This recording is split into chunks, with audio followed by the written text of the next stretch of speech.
Heading છે સ્પષ્ટ વિચારવાની કળા. બહુ જ અગત્યનું છે. આપણે જે વિચારો કરવામાં થતી ભૂલો ને ઓળખીને દૂર રાખવાની વાત આ પુસ્તકમાં કરી છે. આપણે જે વિચારીએ છીએ એ વિચારવામાં આપણા નિર્ણયો સાચા હોય છે ખરા? આપણે પોતે જ વિચારીએ તો આપણી વિચારસરણી આપણી વિવેક બુદ્ધિ પર નિર્ણયો લઈએ છીએ, પરંતુ આપણા વિચારો સ્પષ્ટ ના હોય તો?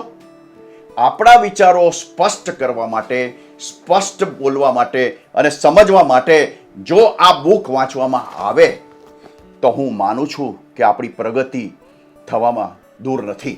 કે આ ચોપડીમાં ગુજરાતી અનુવાદ થયો છે જે રોલ્ફ ડોબેલી નામના લેખકે છે.